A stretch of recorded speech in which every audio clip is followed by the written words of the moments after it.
Have you ever wondered how the energy powering our homes, businesses, and transport gets generated and transferred? Let's take a closer look and explore how the infrastructure is evolving as the global demand for energy increases and we transition to a cleaner energy mix. Firstly, let's look into the future. The global demand for energy is estimated to grow 47% by 2050. This is driven by an increasing global population and economic growth. Oil and gas will still be present in meeting this demand, but a surge in renewables will make up 27% of the energy mix by 2025. Meeting this demand will require significant investments in our energy infrastructure to both increase capacity and adapt to renewable sources. This infrastructure provides the link between the generation of energy and demand from users. Investors and operators of the infrastructure need to ensure it is safe and secure, resilient, efficient, and sustainable, while taking into account cost and operating life. On the other hand, energy consumers are demanding even cleaner, more secure and affordable energy, since the cost to consumers is rising day by day. But how do investors and operators meet these challenges and the demands of consumers? Using high-performance materials across the infrastructure can be a solution which provides many advantages. So let's learn how niobium can play a role in these materials to improve the infrastructure. Here are some examples. First, let's turn our attention to the transportation of oil and gas via pipelines, some of which span long distances and are built in challenging environments.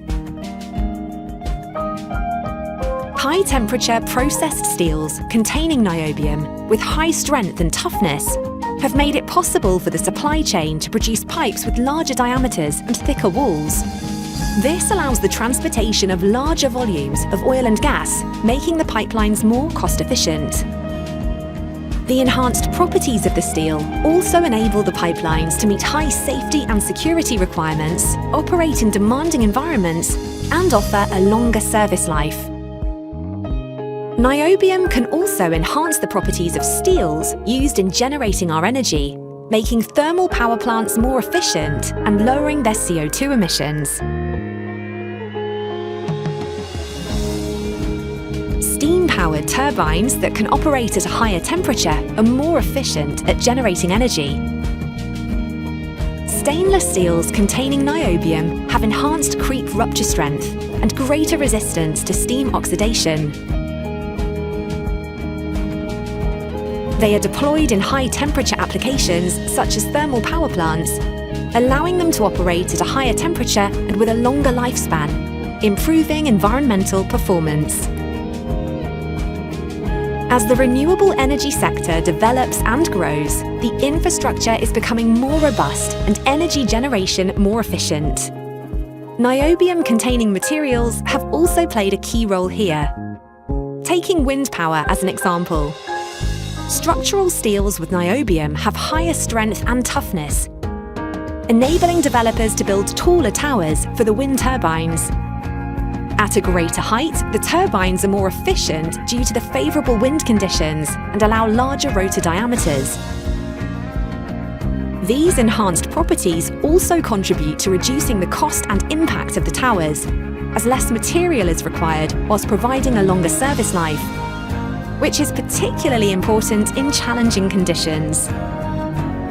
There are many more examples of how niobium can enhance the performance of materials, both in the current and future energy infrastructure.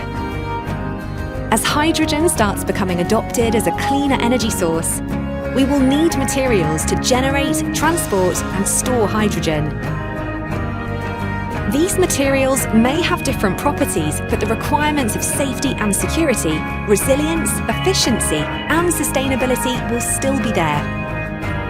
Niobium also plays an emerging role when it comes to fortifying these materials, including the electrolyzers used to generate hydrogen and the pipelines and pressure vessels used to transport and store it at low temperatures or high pressure.